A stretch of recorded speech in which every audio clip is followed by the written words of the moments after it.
और चलिए अब बात करते हैं बहराइच हिंसा की। टीवी9 पर बहराइच हिंसा की ग्राउंड रिपोर्ट लगातार हम आपको दिखा रहे हैं। आज टीवी9 पर बहराइच हिंसा के गुनहगारों की तस्वीर भी आप देखिए। आपको हम बताएंगे कि पोस्टमार्टम रिपोर्ट से बेरहमी का क्या खुलासा हुआ है। आपको परिवार की गवाही भी सुनाएंगे। पहली बार हिंसा के आरोपियों की तस्वीर टेलीविजन पर होगी।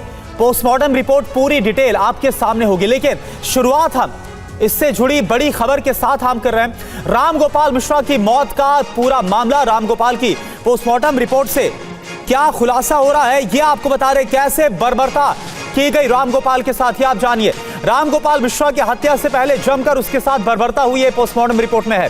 शॉक और हेमरेज से मौत होने का पोस्टमार्टम की रिपोर्ट में जिक्र किया गया है। रामगोपाल के शरीर पर गोली के 35 छर्रे लगने के निशान है, यानी आप समझ सकते हैं कि रामगोपाल को किस तरह से बेरहमी से मारा गया है। और अब पोस्टमार्टम रिपोर्ट से यह खुलासा सामने आया। तो रामगोपाल की पोस्टमार्टम रिपोर्ट सामने आ गई, इसमें क्या क्या बातें निकलकर सामने आ रही, क्या खुलासा हो रहा है पोस्टमार्टम रिपोर्ट से, यह आप जान लीजिए। पूरी जानकारी आपको हम देते हैं। तो शरीर पर गोली के 35 छर्रों के निशान पाए गए हैं, जो पोस्टमार्टम रिपोर्ट में बताया गया है। इसके अलावा हत्या से पहले रामगोपाल मिश्रा को तड़पाया गया है। तीसरी क्या बात आ रही है, बड़ी बात, पोस्टमार्टम रिपोर्ट से धारदार हथियार से रामगोपाल मिश्रा पर हमला किया गया। चौथी बड़ी बात क्या है जो खुलासा हो रहा है, पैर के नाखूनों को नुकीले चीज से खींचा गया है। यह हमने आपको पहले बताया था और यह बात अब कंफर्म हो रही है पोस्टमार्टम रिपोर्ट में। पांचवी बड़ी बात क्या आ रही है, हत्या से पहले करंट के झटके दिए गए थे रामगोपाल को। छठी बड़ी बात क्या है रिपोर्ट में, सिर पर नुकेले हथियार से हमला किया होगा। यह बताया गया है कि हेमरेज हुआ है और उसके बाद मौत हो गई रामगोपाल की। आंख पर धारदार हथियार से हमला किया गया। और इसके अलावा और क्या है पोस्टमार्टम रिपोर्ट में, शरीर से बहुत ज्यादा खून बह गया, काफी ज्यादा ब्लीडिंग हुई और इसका असर यह हुआ कि शॉक और हेमरेज की वजह से रामगोपाल मिश्रा की मौत हो गई। और देखिए, इसी खुलासे पर हमारे साथ इस वक्त बहराइच से लाइव जुड़े हुए हैं विपिन चौबे। विपिन, हालांकि इससे पहले आपने बताया था कि किस तरह से रामगोपाल मिश्रा को तड़पा कर मारा गया, जो आरोप निकल कर आए थे सामने, लेकिन अब ये सारी बातें कंफर्म हो रही है पोस्टमार्टम की रिपोर्ट से। आज जो रामगोपाल का शव उनके परिवार, उनके परिजन, उनके दोस्त कह रहे थे, उन तमाम बातों पर यह पोस्टमार्टम रिपोर्ट तस्दीक करती है और मोहर लगाती है। पोस्टमार्टम रिपोर्ट साफ तौर पर यह बता रही है कि सिर्फ ये एक सामान्य हत्या नहीं है, बल्कि कैसे किसी शख्स को तड़पा कर मारा गया है, वो पूरी कहानी, उस रात की कहानी ये पोस्टमार्टम रिपोर्ट बयान कर रही है। पहले उनको इसी छत से खींचकर नीचे ले जाया गया और उसके बाद पैरों के नाखून निकाले गए, गोली मारी गई, 35 छर्रे शरीर में लगे, चाकू से उनकी आंख के पास घाव बनाया गया, करंट दिया गया और उसके बाद एक्सेसिव ब्लीडिंग की वजह से और शॉक और ब्रेन हैमरेज की वजह से उनकी मौत हुई है। तो ये तमाम कारण पोस्टमार्टम की रिपोर्ट में सामने आ रही है, जो ये बताता है कि सब कुछ तैयारी पहले से करके रखी गई थी। और जब रामगोपाल मिश्रा उस छत पर चढ़े हैं जहां पर अब्दुल हमीद, उनके दोनों बेटे खड़े थे, उनको किस तरह से झंडा बदलने की कोशिश की गई, उसके बाद घसीट कर घर में ले जाया गया और घर में घंटों तड़पाकर रामगोपाल मिश्रा की हत्या की गई। जी बिल्कुल, बने रहिए आप हमारे साथ विपिन। तो तड़पा कर किस तरह से रामगोपाल मिश्रा की हत्या की गई है, यह पोस्टमार्टम रिपोर्ट से साफ हो रहा है। और इस बीच एक और बड़ी खबर आपको बताएं, इससे जुड़ी हुई, बहराइच में रामगोपाल मिश्रा हत्याकांड मामले में आरोपियों की तस्वीर सामने आई है। पहली बार टीवी पर हत्याकांड में नामजद आरोपियों की तस्वीर आपको हम दिखा रहे हैं। हमले वाली छत से आरोपियों की फोटो आई है सामने। टीवी9 पर एक्सक्लूसिव तस्वीर आप देखिए।